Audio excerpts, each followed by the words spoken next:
আমাকে বুলি করে মজা পান। 16 ইয়ার্স আমাকে বুলি করা হয়, প্রাইভেট কিছু প্রাইভেসি ডিসক্লোজ করে, their life in miserable situation. ক্রিমিনালটাকে খুঁজে বের করে ওকে নিয়ে যদি লেখালেখি করতেন। আমি এখন কিছু জ্বালাময়ী সত্যি কথা বলবো।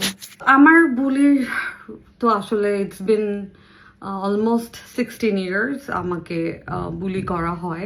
আমার কথা হচ্ছে, আপনারা আপনাদের জায়গা থেকে আমাকে বুলি করে মজা পান, এটা আপনাদের একটা পৈশাচিক আনন্দ হয়, আই টোটালি আন্ডারস্ট্যান্ড।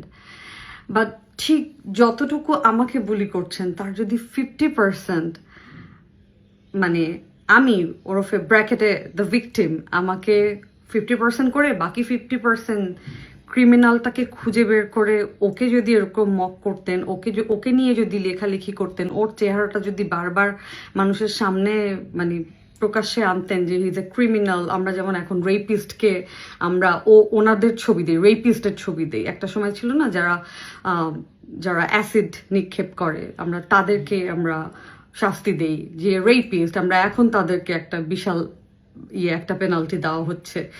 ঠিক তেমনি যারা এই যে এইরকম মানে আরেকটা মানুষের ক্ষতি করে তাদের কনসেন্ট ছাড়া, যে তাদের প্রাইভেট কিছু প্রাইভেসি কি বলে ডিসক্লোজ করে এবং সেটা একটা গুরুতর ক্রাইম, এবং সেই মানুষগুলোকে আপনারা যে বুলি না করে আপনারা যে ভিকটিমকে বুলি করছেন day by day, you guys are very concern about my income source or other girls income source when they are going out or when they are doing good in their life. Okay, কোনো problem নাই, but exactly যেই পার্সনটুকু বুলি আপনি আমাকে করে বাকি 50% যদি ক্রিমিনালকে করতেন তাহলে পৃথিবীতে তন্ময়ের জন্ম হতো না। একটা 35 ইয়ার্স ওল্ড একটা ছেলে, ও কোনো মিডল এজ ক্রাইসিসেও নাই, হি ইজ ইয়াং এনাফ, ও চাইলে he can date somebody, he can actually go.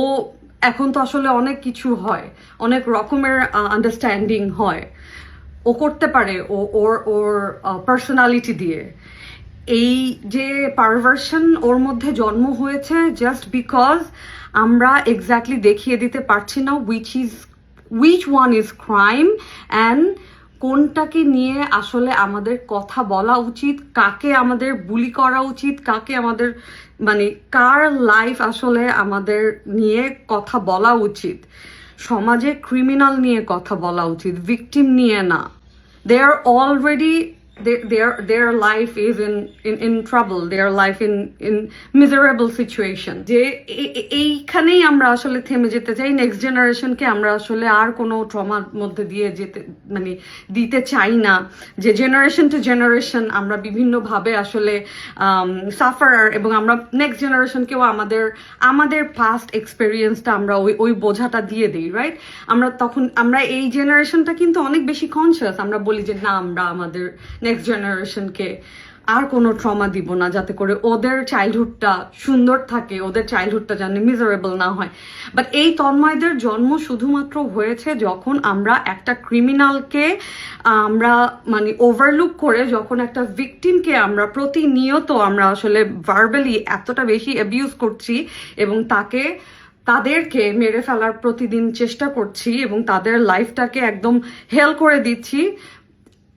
I understand আপনারা করেন, সেটা নিয়ে আমার কোনো প্রবলেম নাই, বাট 50% কমিয়ে যদি ওই 50%টা একটা ক্রিমিনালকে নিয়ে যদি আপনারা কথা বলেন, একটা ক্রিমিনালকে শেম করেন, একটা ক্রিমিনালকে নিয়ে আসলে আপনারা জেগে ওঠেন, কথা বলেন, তখন এই তন্ময়দের জন্ম হয় না, যারা আরেকটা দেশে গিয়ে রিপ্রেজেন্ট করে how perverted you guys R.